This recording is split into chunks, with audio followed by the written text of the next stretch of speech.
And I am so excited for this next interview because we're all looking for things to do with the family. And I don't know if you have taken a journey down to East Troy, but this is a really exciting interview I have here.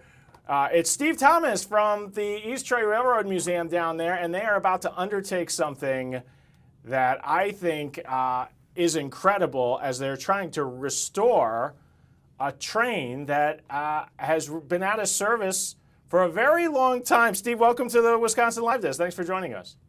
Thank you for having me this afternoon, Ben. So tell me about this restoration project, because before we get started, I just want to bring up a photo here of what you guys are trying to restore, and I can't believe it. Tell me about this piece of equipment. What is this, and why are you guys so excited to have this now in your possession? So this is car 162. It's the number that was assigned to the car and was used for the whole lifetime of the car on the North Shore line. That car has been stored outdoors under tarps for more than 40 years in Connecticut. And a couple of years ago, we purchased it and brought it back to Wisconsin. It made it all the way back to Wisconsin, and that let us know that structurally underneath it's still sound. Both ends need to be replaced, but we've done that before on a previous restoration. It'll be our most challenging restoration yet, but our goal is to turn this into an operating rail car that you'll be able to come ride in East Troy. You guys do an amazing job down there because, and I think the point of your museum, correct me if I'm wrong, is you guys really do bring history alive. Tell me about the North Shore line, its history, why it was so important to the area, and how things have changed over the last century or so. Well, what we like to say at our museum is that we're showing what history was like 80 to 100 years ago, what people had to do to get around. Cars weren't here, there weren't good roads, and people had to take transportation, and it started with horse cars in Milwaukee. There were street cars pulled by horses, which we have one from the 1880s in East Troy. And then it moved to electric, which was a big advancement. And gradually across the country, electric railroads were built and electric interurbans. The Milwaukee line to East Troy is the last remaining section of the 200-mile interurban system that was in Wisconsin. But it was essential back in the early 1900s for people to get their goods to the market, first of all, and to travel back and forth to Milwaukee. Instead of taking a horse and buggy for a day and a half, they could get to Milwaukee in under 2 hours right from the beginning. So you picked up this old piece of equipment out in Connecticut. How in the world did you get it back to East Troy? Well, believe it or not, it was hauled back on the back of a cab of an 18-wheeler. So the front part of an 18-wheeler, it was mounted on, the back of that cab, and then there were wheels, 8 wheels, positioned under the rear end of the car, and it was hauled back by truck, basically. And again, that's not an easy trip. And no. The fact that it made it back here let us know, okay, this thing's probably restorable. So let's talk about the process. And what's so cool is if you go out to the museum, I'm guessing people will be able to kind of see the restoration project underway. Well, we do tours regularly to our maintenance facility, which is where this car will be restored. You can't necessarily go there just on any day you might show up, but usually on event weekends, we'll have tours of the maintenance facility. And if people are really interested, we're happy to set up tours, private tours, just to show people what's going on. That's so cool. So what is the process? I mean, you've got this rusted piece of equipment, and you have some really talented people on your staff. I'm not sure if it's volunteers or staff members who will do the restoration. It's all volunteers, so that's the really amazing part about this. And we have a group that's really passionate about restoration. We've done 5 restorations in the last 10 years, really 4 in the last 5 years. And so we're anxious to get another one going. And there's also real passion around the North Shore line, which is an important railroad. I guess I really didn't answer that question. The North Shore line ran between downtown Chicago on 6th Street down to the L system in Chicago's Loop. So you could go right from downtown Milwaukee to the Loop in Chicago in under 2 hours. And these cars ran over 80 miles an hour and stopped at 15, 20 stations along the way. So wow. It was quite an impressive railroad. It was one of the best in the country, acknowledged by most folks. at the time. And unfortunately, it met its demise in 1962. And every part of it is really gone now. And we like to at least maintain the history with the cars and information in our museum. I'm so glad you guys have possession of the 162 here. And so the restoration, I mean, will you have to redo any of the steel out here, or is it really about taking the rust off and applying paint? And how close can you get it back to what it looked like when it was running back in the 60s? Well, that's the amazing thing. We will try to get it back to exactly what it was like when it was first delivered. We're not sure what paint scheme we're going to use because there were several that were used over the years on these cars, but nonetheless, when it's finished, we'll want people to have an experience like they're walking onto a brand new car. And our guys are skilled enough to do that. Now, in our previous restoration of a North Shore car, we could grind off the exterior rust in the former paint and repaint the car. In this case, the steel is so corroded that we're just going to take the steel off and replace it on the exterior of the car. So where was it? Was it at, I think it was at a museum in Connecticut, right? They just didn't have the time or the resources to bring it back to its glory days?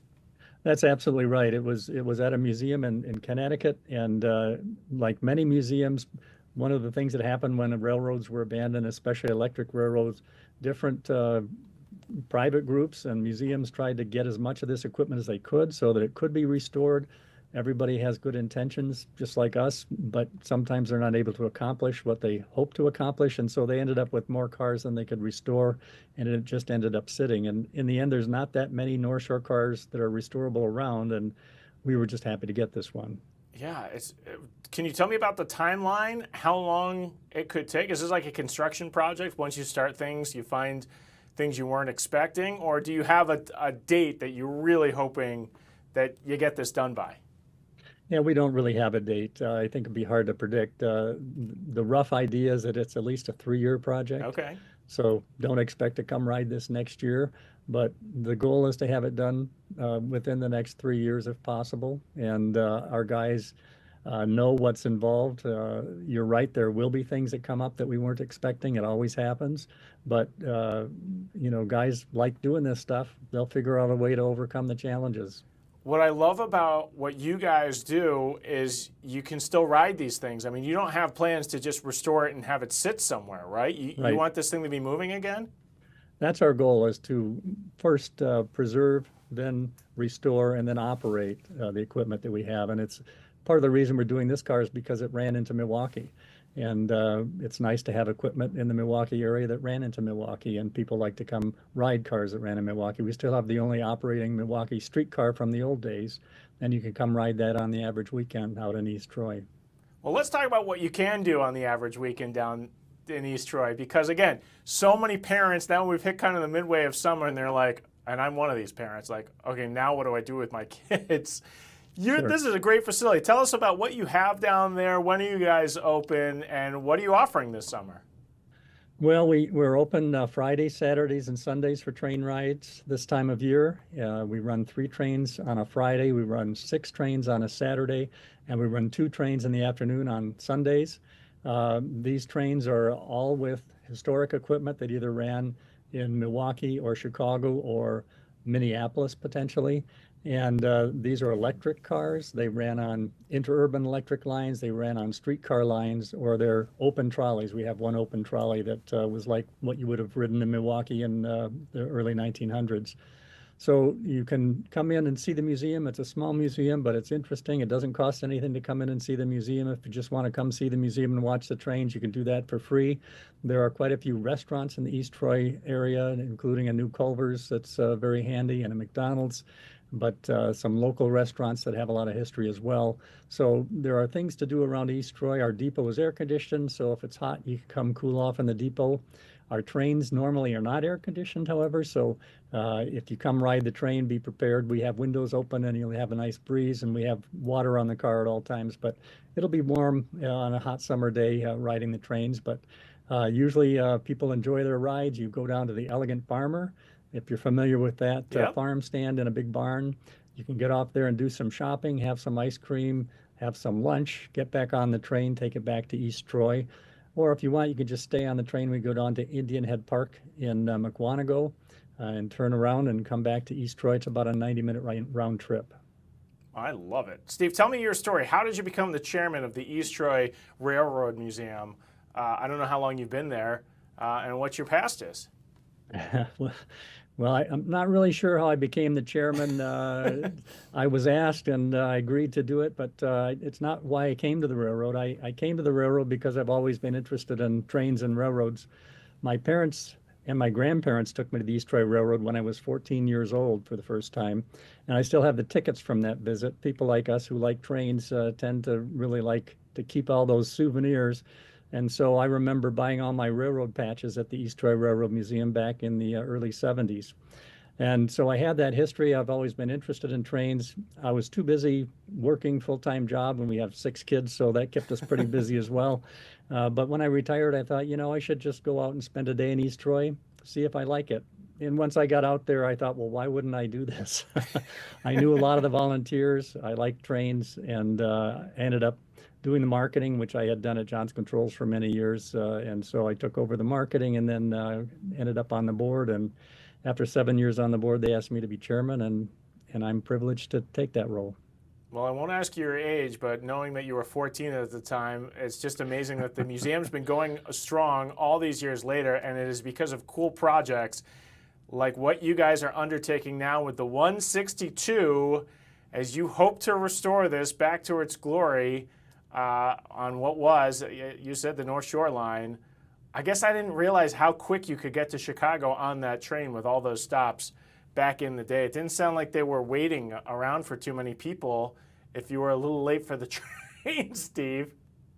Yeah, most of these station stops were 2 or 3 minutes long. So if you weren't there when the train arrived and got on right away, the train was gone, within a couple of minutes. So, but they also ran, practically every hour. So if you missed one, you could just wait around till the next one. They were very regular between Milwaukee and Chicago and all the stations in between. Well, look at it now, and hopefully soon it will look like this, and we will all come down to East Troy and celebrate it with a big celebration that I know you guys will have to have once we do that. So incredible job, incredible stuff that you guys are doing down there. We really appreciate all the work that you guys are doing, and we really appreciate you coming on here on the Wisconsin Live Desk and telling us about it. Well, again, thank you for having me, and I hope you do come see us. We'd love to show you around and get some photos as we're doing the restorations. Yeah, we'll have to get a camera down there soon. I appreciate it. All right, that is Steve Thomas there on the Wisconsin Live Desk down there in East Troy. Really, really cool stuff that you guys are doing. So,